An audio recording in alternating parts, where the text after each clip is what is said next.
First, I would like Oliver to join both you and Lynn and say that our thoughts are with the people who have been affected by the floods. ECHO, which is the Human and Civil Protection Service from the Commission, has already been mobilizing some resources, so we hope that this is going to bring some relief very soon. I would like to thank you, the EBRD, for inviting me to take the floor today. Initially, I was requested to make a presentation on the evolution of the Western Balkan investment framework. But this is still very much under discussion, and I don't have any conclusions to present to you today. So I suggested to make a presentation to you on the evolution of the European Union trade accession assistance for the new programming period, that is to say 2014-2020. For that, I will come back first a little on what has been done in the previous programming period. So EU investments are channeled to candidate countries and potential candidate countries through IPA, which is the Instrument for Pre-Accession Assistance. For the period 2007-2013, IPA had a budget of some 11.5 billion euros.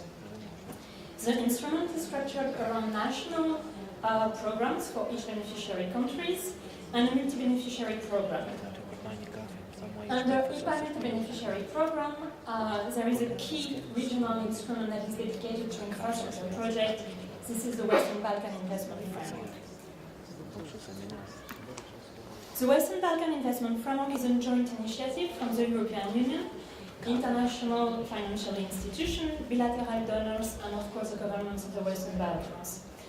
The WBIF supports socio-economic development across the Western Balkans through the provision of both finance and technical assistance for strategic investments. It is focusing on projects for environment, energy, transport, and social infrastructure, but also on projects for private sector development. Until now, call for proposals have been organized twice a year, with projects submitted by the national IPA coordinators. And currently, that is to say, for the first 10 rounds, we have a pipeline of 178 grants for a total value of almost 290 million. So here are some statistics for the pipeline of projects. As you can see, environment is the most important sector in terms of number of grants, and the second most important in terms of value of grants, just after energy. Private sector development has a very low number of grants, but then has a very massive program, which is explaining why in value of grants is growing. I will narrow down now to the environment pipeline of projects. So from far, water and wastewater projects are the largest subsector in terms of number of grants and even more in terms of value of grants, with 63.5 million euros. This is 41 grants, out of which 15 have been completed, 21 are ongoing, 3 are on hold, and 2 have been cancelled. The projects that are on hold and that have been cancelled were due to institutional issues, change in government policies, and sometimes change of the scope of the project itself. The pipeline of projects is most largely technical assistance grant for a value of 18 million euros. But even though the WBIF has been focusing mostly on technical assistance grants, it has occasionally approved some investment grants as well. Especially in June 2008, there was an exceptional envelope of 71 million euros that was approved to support the development of municipal infrastructure in a context of economic crisis. Out of the 12 projects for this municipal window, 9 were water and wastewater projects, for a total value of 42.68 million. Later on in other rounds, in December 2011 and 12, 2 other investment grants have been approved. Quite often, the WBIF investment grants have been associated with TIE grants, either under a single application or sometimes through different applications. Finally, the pipeline of projects by beneficiary. We can notice quite substantial disparities between the beneficiaries, and they actually have different reasons. First, if we take the former Yugoslav Republic of Macedonia, FIROM has been a candidate country since 2005, and with this status has been entitled to benefit from IPA Component 3, which was on regional development. And this component was providing support for transport and environment infrastructure, but it was managed by DG Regio, which is why we only have one grant for the former Yugoslav Republic of Macedonia. For Serbia, we have 4 projects in the pipeline, but Serbian authorities have been mostly applying to national IPA programs, which is why there was very few submissions to the WBF. Finally, for Kosovo, with 3 projects, there is actually one very large project in Pristina, and one of the grants is addressing several municipalities. Which leads me to the new instrument for pre-accession assistance, IPA 2. IPA 2 is setting a new framework for providing pre-accession assistance for the period 2014-2020. IPA 2 regulation came into force in March 2014, but is applicable retroactively from the 1st of January of this year. The budget will amount to 11.698 billion, which is roughly the equivalent of IPA 1 budget. I will first present you the key principle of IPA 2, and then show you how IPA 2 is following assistance through the project cycle. IPA 2 is building on IPA 1, but with a more strategic approach. First, it is ending the differentiated approach to access to finance, which means that now assistance is available irrespective of the status of candidate or potential candidates. It is targeted according to the beneficiary efforts and commitments, but also to the specific needs and capacities. IPA 2 is based on country strategy papers, which are going to be the reference strategic planning documents for the 7 years to come, with a midterm review in 2017. These strategy papers are setting priorities per sector, identifying indicative allocations, but also the indicators to be used to measure the progress. In parallel with the country strategy papers, you have a multi-country strategy paper for the regional cooperation aspect. The final adoption of this paper is foreseen for September. IPA 2 is also moving towards a more targeted and focused assistance by adopting a sector approach. The idea here is to participate to increasing national ownership and over public sector policy and over decision on resource allocation within the sector. The idea is to have a single comprehensive budget framework and moving away from small projects to prioritize and increase aid efficiency. I would just like to mention there that water and wastewater is not a sector as such, but is falling under the environment sector. IPA 2 is also allowing to use more often sector budget support to implement assistance. And again, this focus on implementing reforms at sector level rather than implementing isolated projects. The idea is to again increase ownerships and accountability of beneficiaries and create a stronger link between political agenda and financial assistance. Sector budget support implies a strict application of the eligibility criteria, that is to say the assessment of quality of public financial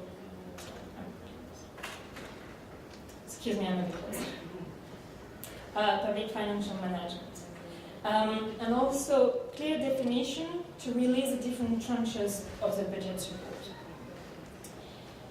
Another new aspect of IPA 2 is that it's organizing a performance-oriented assistance. More attention now is going to be given to the result achieved. So to monitor and assess progress, indicators are being developed. These indicators have to be of course, to define, clear, transparent, specific. Specific can be specific to the action, but also specific to the country. Measurable, attainable, relevant, and of course, timely. Reallocation of funds will be possible in case of either underachievement, but also as a reward for good performance. IPA 2 finally is going to focus on the priority needs by developing single pipelines for key investment. Single pipelines is a bit like the priority project identified by the Trans-European transport networks. And it is about bringing a single framework with together all the strategies of the beneficiaries, the European Union, the financial institutions, and also the donors. IPA assistance is going to go through the project cycle. Initially, it was mostly about project preparation and project implementation, and we are going to move a little upstream and insist also on support for project management. And that is to say, to support to prepare high-quality projects, for example, preparation of cost-benefit analysis, procurement planning, review of documentation. One of the instruments that can be used for the project management support can be JASPERS, which is the Joint Assistance to Support Projects in European Regions, which is a joint initiative from the IB and the EBRD. For project preparation, you know very well the kind of activities that are covered by that. Again, it will be support coming from the WBIF and also the IPF's infrastructure project facilities. It is quite likely that it is under the discussion from the future WBIF, but that the WBIF is going to have more responsibilities and larger budget for support for project preparation. And finally, for project implementations, as Oliver was saying, there will be the investment for the macro project, but we are also considering how to support smaller scale projects and with which kind of instrument that will be best done.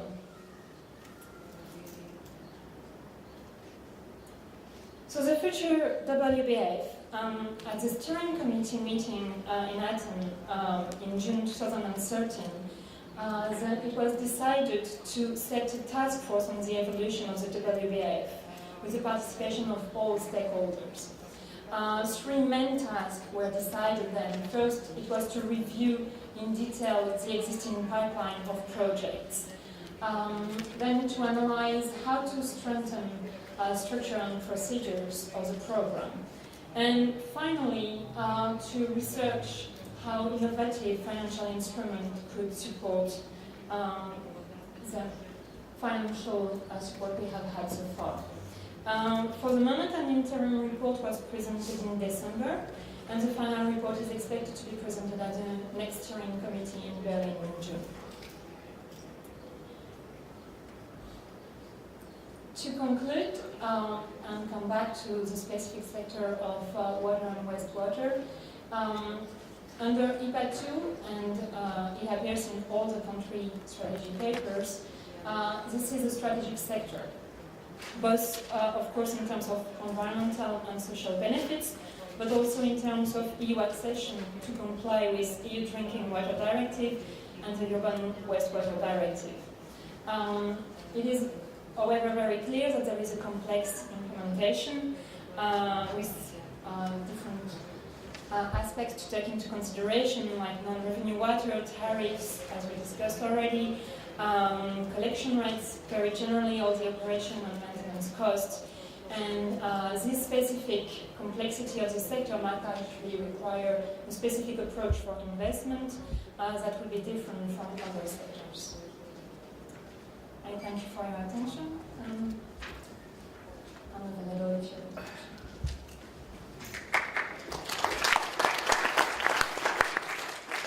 Thank you, Elodie.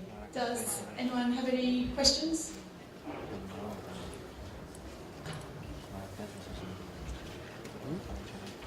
Thank you very much. It was a very interesting presentation. I would like to ask if you could elaborate a bit about how you are aligned with EBRD in what kind since that you use the service of xvid with it all, you didn't mention, it doesn't mention xvid, but I'm not really sure what you work with that. Well, the WBIF is a joint initiative that is a blending mechanism. So it's bringing together funds from the European Union with bilateral donors and with the international financial institutions, amongst which we also work with the FW, the EIB, the CB, and also the World Bank. And naturally, the EBRD, with which we have several projects on all sectors of activities. So the projects are presented by the national impact coordinators, who are building the project with the support of lead I5. And they are then presented to the WBIF steering committee with the assessment and screening of the different stakeholders involved. We have two different systems of finance in the WBF. We have a direct system for technical assistance, which is the assistance that is implemented by these infrastructure project facilities, IPFs. And then we have created a joint fund, which is putting all the money from the different donors involved, and that's the finance channel.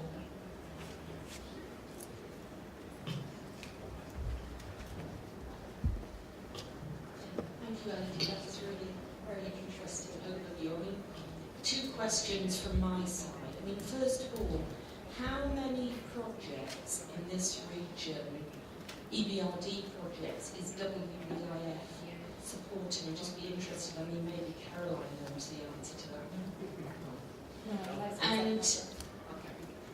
And my second question is,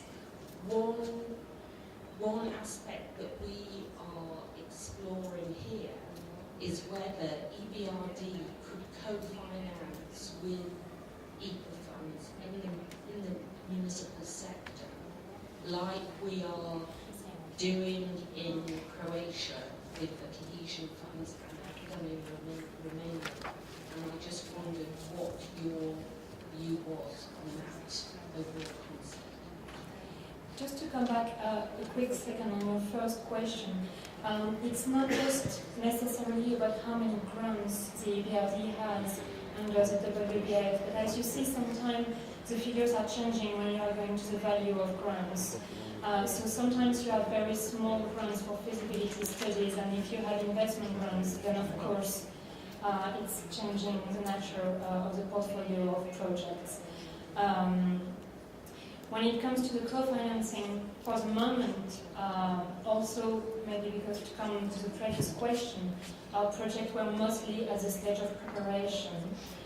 We have had very little investment grants under the WBIF, and that was a policy that was voluntarily chosen. But now, and then quite often, especially in the water and wastewater sector, investment grants were coming from national impact. Like it was the case, as I mentioned, for Serbia. Now, the WBF is getting a much larger budget for the next programming period. It's over €1 billion just for the WBF. So we are going to have more investment grants approved. But then we are, and that's what we are discussing also at the moment in the enlargement, is which funds are going to go to which project. So how we define national project and regional project, and so whether national project we get from national impact programs and which ones we get the funds from the WBIF. Yes. Yes, hello. I'm Valentina. I'm a colleague of xvid, but working in the youth delegation here in Serbia. Actually, I had a chance also to follow WBIF in the past, so I would just say on your question, and even on the question of Carol, I think, as Elodie correctly said at the beginning, actually WBIF was created as a blending mechanism, so the financing of the investment will come typically from a loan given by one of the lead I5. That was the origin of WBF in the past. To combine with an answer to you, Lynn, being in Serbia, so working mainly on IPA national program where we have a number of investments grants, I would say that the need of co-financing is huge. Because, of course, the typical envelope I just mentioned, Serbia, is 200 million per year. This covers all operations. Environment has a big portion, let's say almost 1/4 of the assistance goes in environment. Of course, we are investing in water and waste sector. I cannot give you the exact figures. But whenever we decide for investment grants, of course we ask typically the beneficiary and in particular the municipality supported by the central government, of course, to commit some of their budget funds to our project because we are unable to cover all the needs. What we typically have as a problem is that, of course, with the crisis situation and the poor resources, the co-financing commitment are not always honored. So I would imagine in the future as a development also that this co-financing is committed through a loan, means the municipality borrow money from the bank, and instead of taking this money from a national budget or municipal budget, this will come from a loan. But I think as Elodie correctly said, we are advancing in our internal discussion how to cover the huge needs we have in environment, and of course we are also open to the BIF and even the delegation to discuss further how we could advance on that respect. Because on this funding, the beneficiary will be required to provide 15% of the project cost. Is that correct? The same as with the cohesion funds. That's why I was saying in my last point, but that we realize that this specific sector might need specific support. We are not sure yet how we are going to apply the same figures to all sectors depending on their respective needs. So there might be some adjustments of that because of the specific needs of the sector. Okay, thank you, Elodie. Is there any other questions in the room?